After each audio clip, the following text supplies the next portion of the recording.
jadikan malam ini tahlil, zikir dan lain sebagainya, kita hadiahkan pahalanya kepada guru kami Al-Habib Salim bin Abdullah bin Umar Syatiri dan juga kepada orang-orang tua kita yang sudah wafat, guru kita yang sudah wafat, dan juga agar kita lebih mengenal siapa beliau gitu, yang kita taruh fotonya ketika acara sholawat ya, yang sering Al-Fakir sebut.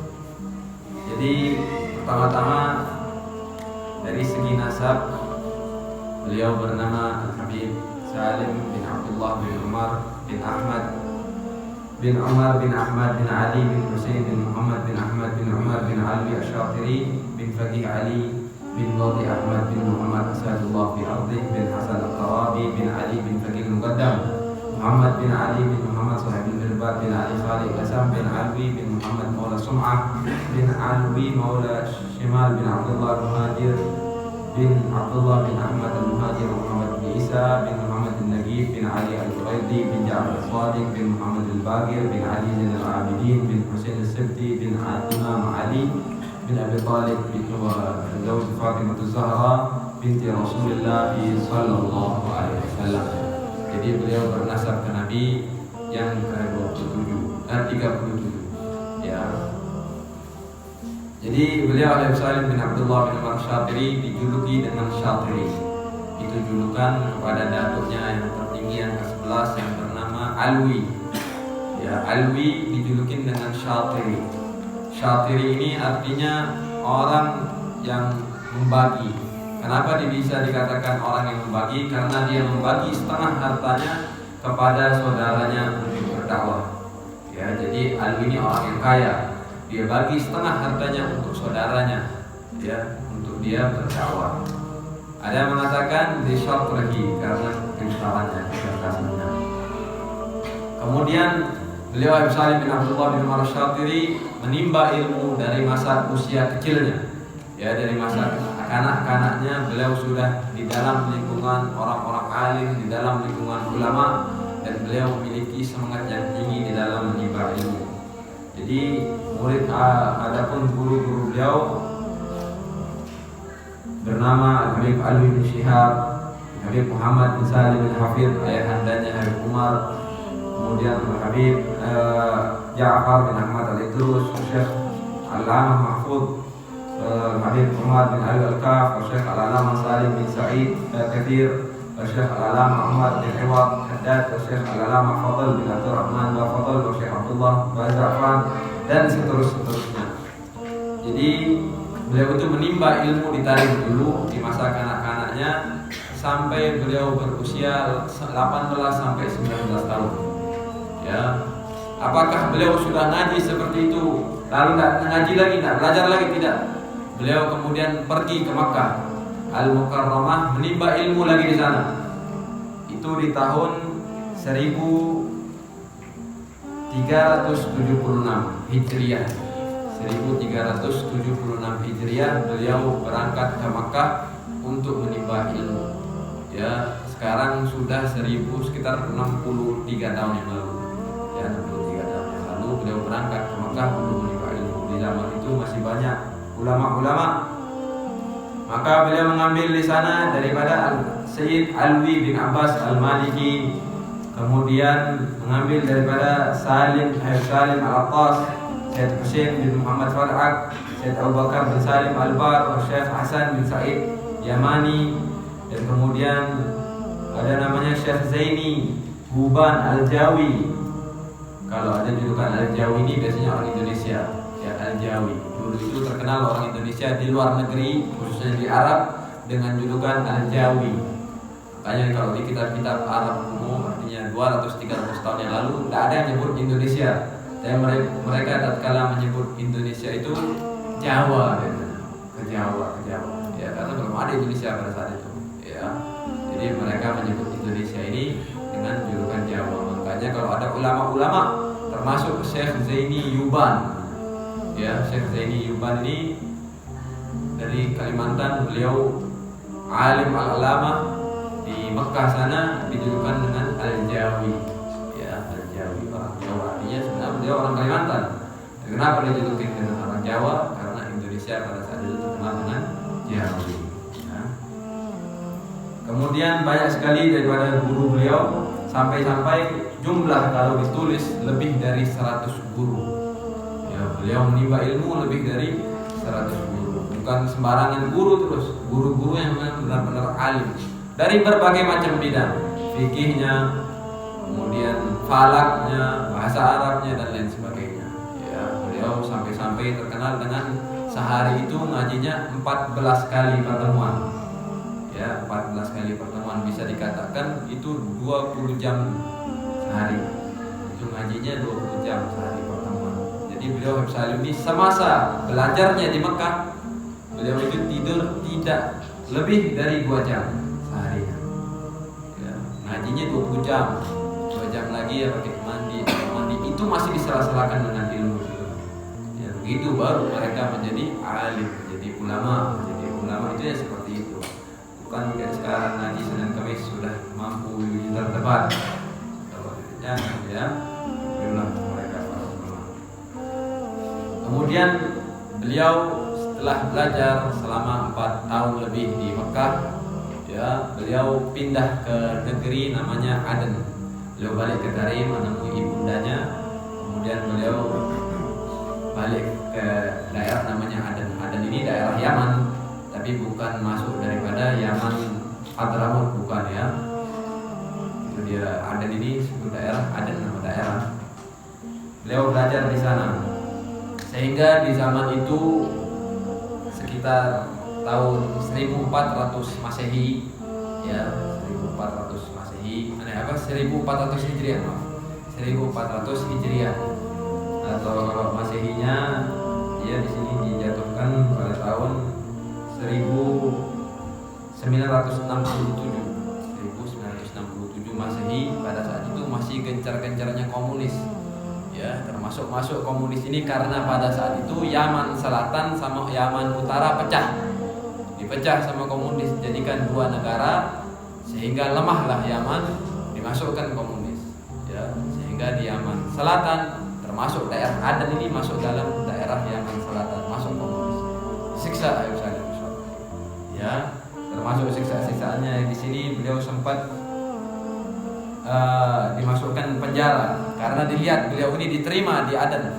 Orang-orang mulai berkofiah, orang-orang mulai belajar, pemudanya masya Allah mau belajar, sehingga komunis ini mencari cara untuk membungkam Habib Salim tapi tidak bisa.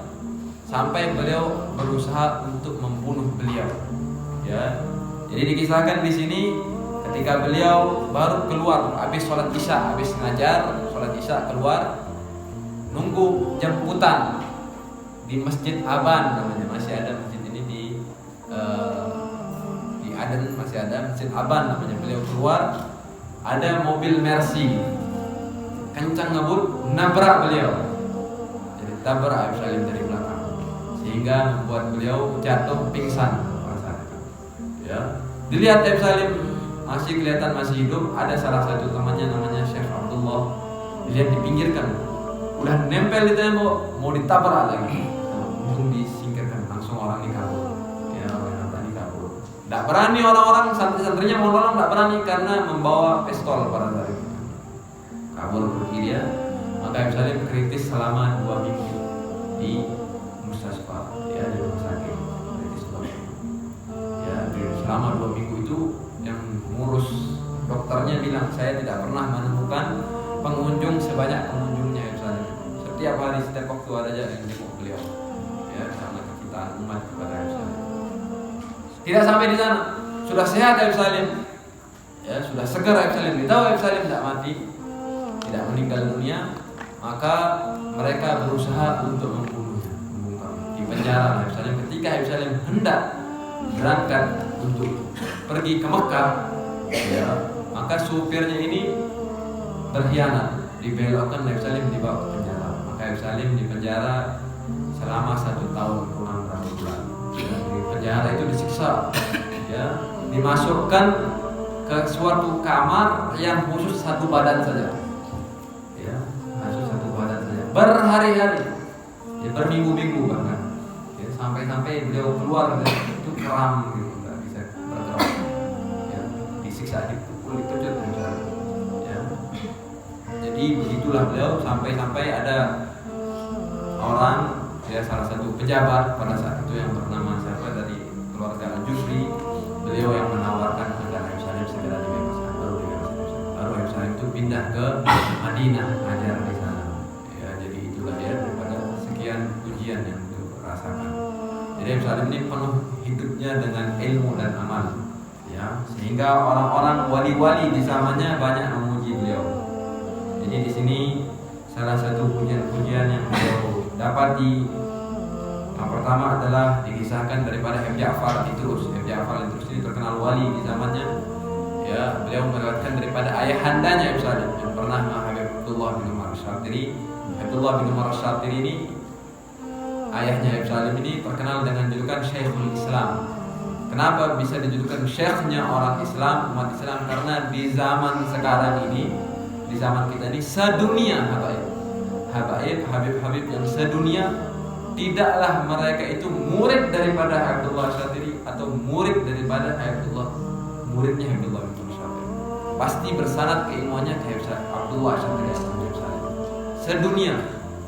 Dari jurusan habaib Thariqah Al-Ba'alawi, jurusannya sedunia, tidaklah mereka murid daripada Abdullah Syatiri atau murid daripada muridnya Abdullah Syatiri. Ya, sedunia. Sehingga beliau menjadi Syekhul Islam. Beliau mengabdi selama 50 tahun. Sehingga keluar dari tangannya 13.000 ulama. 13.000 ulama Abdullah Syatiri. Ya, jadi beliau mengatakan ayahnya Habib Salim ini bilang waktu Habib Salim masih kecil-kecil. Habib Salim menemukan ayahnya hanya sampai 4 tahun saja. Beliau Habib Salim masih umur 4 tahun, ayahnya meninggal, tak ketemu lama. Jadi ayahnya bilang, apa perkataan ayahnya? Inna bni Salim, sesungguhnya anakku Salim ini akan Allah panjangkan umurnya. Benar, beliau berusaha untuk dibunuh itu berkali-kali, tapi tidak selamat-selamat. Ya, bayangkan di zaman komunis itu pembunuhan. Ya, beliau ingin sekali, bahkan Habib Salim sering di stroke. Beliau di penjara itu stroke. Ya. Kemudian ada salah satu daripada Fam Al-Idrus di zaman komunis itu di Yaman itu diikat, dibawa ditarik sama mobil, ya, sampai mati. Oros. Ya, jadi ayahnya bilang ini Habib Salim ini akan panjang umurnya. Benar, panjang umur sampai umur 76 tahun dengan berbagai macam penyakit Allah selamatkan sehingga panjang umurnya.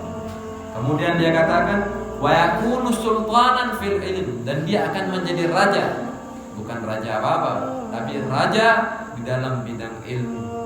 Salim ini raja di bidang ilmu, sehingga beliau dapat julukin sultanul ulama atau sultanul ilm, ya, rajanya para ulama di zaman sekarang. Saking alim.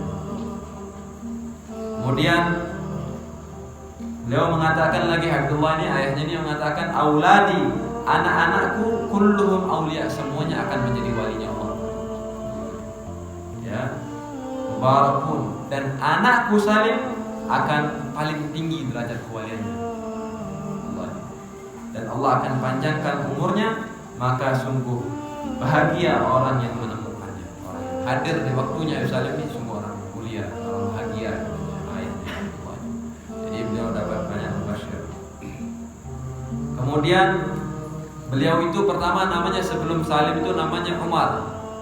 Nah, Salim ini namanya sebelum beliau itu masih kecilnya sebenarnya namanya Umar. Tapi dia sering sakit.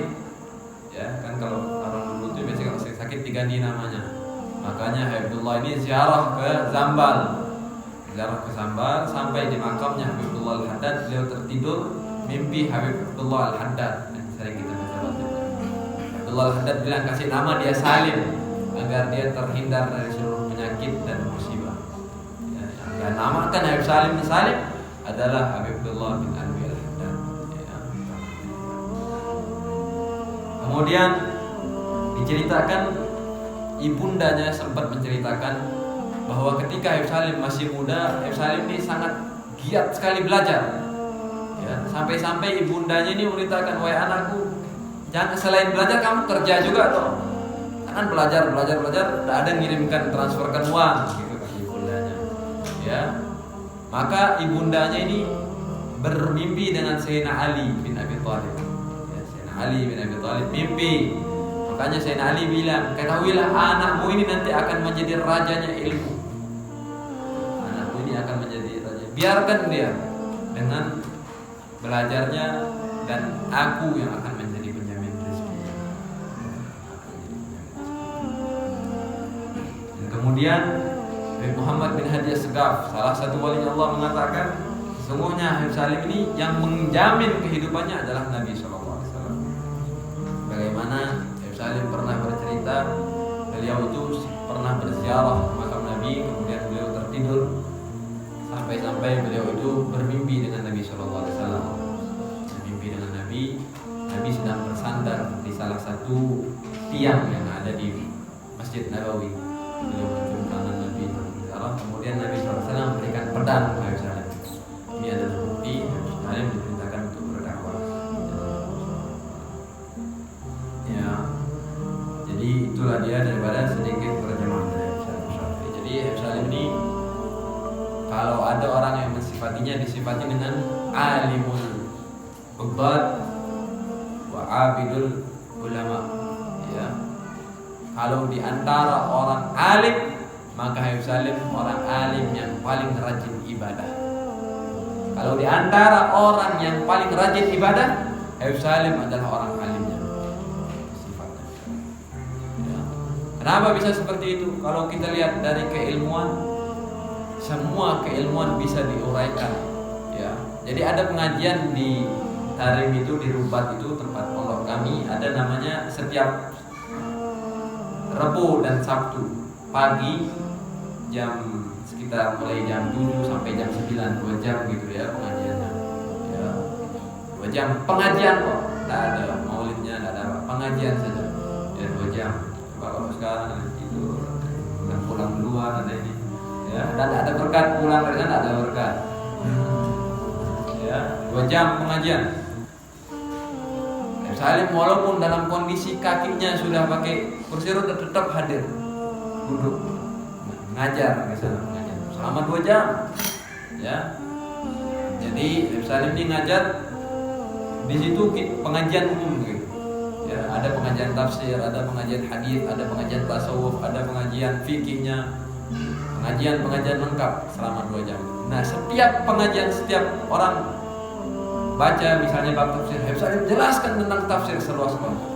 Bahas tentang hadis, Habib Salim jelaskan seluas-luasnya. Bahas tentang ya, jadi alimnya orang tanpa diragukan. Maka ini juga sultanul ulama. Ya, sultanul ulama. Ya, bidang beliau pasti mengetahuinya. Sehingga diceritakan pernah beliau itu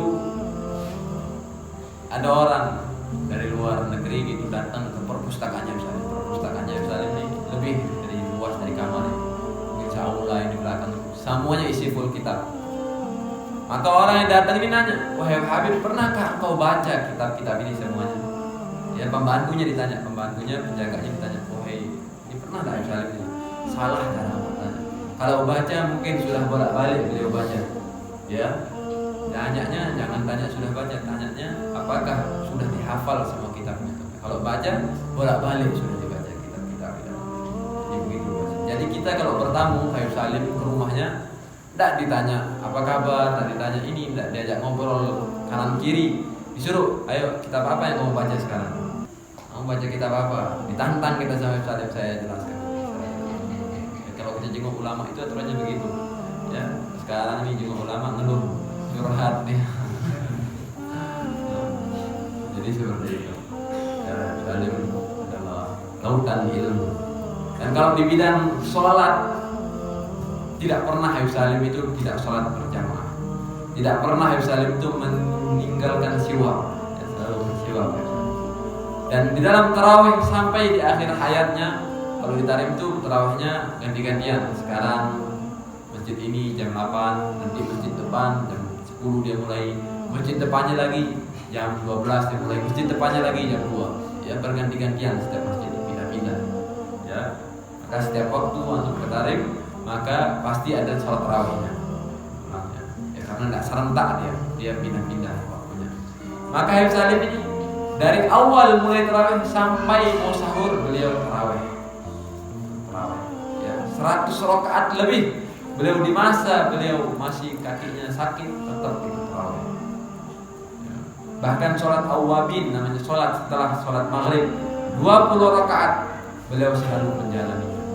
Ya, 20 rakaat. Dan beliau di masa Ramadan jarang sekali tidur. Di masa tuanya, dan kami lihat bagaimana di masa mudanya, di masa tuanya 70 tahun lebih umurnya, beliau itu udah terawih kan sampai jam 4 terawih, pulang ke rumah tidak tidur, ya, tidak apa sahur, baru amal-amalan ngaji dan lain sebagainya sampai subuh, ya, sampai subuh, bangun subuh, subuh ibadah, sholat dan wirid sampai ke isyraq, baru isyraq itu tidur sampai dekat zuhur, ya, sekitar 4 jam. Habis zuhur beliau langsung ke Masjid Jami, mengajar di Masjid Jami sampai dekat maghrib. Ya. Jadi sebelum habis zuhur itu beliau ada buat pengajian bab haji biasanya. Ya. Setelah itu dekat asar beliau rohah, habis asar rohah pengajian fikih dan lain sebagainya. Ya, itu dia. Sebulan penuh Ramadan. Tidak pernah ya Salim itu ngabuburit. Kita ini kebanyakan ngabuburitnya. Jadi itu dia mengaji penuh dengan ilmu dan ibadah, ya. Dan kalau kita lihat di mobil, misalnya sampai berbekas di mobilnya sekarang tuh berbekas, saking banyak sholat ya, nggak pernah ngobrol, nggak pernah, ya, sholat, baca rotib, pernah kami mengikuti perjalanan ke Seoul, baca la ilaha illallah rotib hatta 1000 kali lah, nggak selesai ini disuruh itu, kok nggak selesai sampai 1000 baru selesai la ilaha illallah. Kita yang 50 saja kapan selesainya ini, ya. Jadi seperti itu penuh dengan keilmuan dan amalan. Dan dengan seperti itu Habib Salim tidak pernah menceritakan kepribadiannya. Oh saya ini seperti, oh saya tidak pernah. Ya, Habib Salim tidak pernah memuji dirinya di hadapan Allah. Ya, selalu merasa dirinya tidak pernah. Salah satu orang minta doa, Habib Salim doain anak. Orang ini tanya doa seperti apa ya agar jadi seperti engkau. Seperti apa? Anak ini hamba hina, buruk di hadapan Allah, itu tidak doa seperti apa? Tidak doa seperti orang-orang mulia, jangan seperti apa? Tawadhu'nya. Ya, jadi dengan amalan dan kemuliaan yang beliau miliki seperti itu. Bahkan ada yang mengatakan salah satu wali Habib Salim ini penyebab beliau itu tidak bisa jalan pakai kursi roda karena Allah mengangkatnya menjadi wali kutub. Ya, di akhir hayatnya Habib Salim menjadi wali kutub. Wali kutub ini pimpinan para wali. Ayahnya beliau akan menjadi pimpinannya para wali. Ya, jadi dengan seperti ini ya kita semoga mendapat keberkahan beliau, mendapat keberkahan guru-guru beliau, mendapat keberkahan keilmuan beliau, sulit hakim. Semoga kita ini berkumpul dengan beliau di dunia dan di akhirat. Ya, pesannya Habib Salim itu begini. Saya itu perhatian kepada murid-murid saya di dunia. Ya, maka ketika saya meninggal saya lebih perhatian lagi. Ya, saya itu lebih perhatian ketika meninggal lebih perhatian. Ya. Makanya kalau ada kita punya guru ya dijaga dari sekarang. Ya, kalau kita udah kehilangan dengan guru kita itu sudah tidak ada kenikmatan di dalam kehidupan. Ya, tidak ada yang mengingatin kita lagi, tidak ada yang nasihatin kita lagi, tidak ada yang jagain kita lagi. Jadi semoga kita mendapat keberkahan beliau. Amin ya rabbal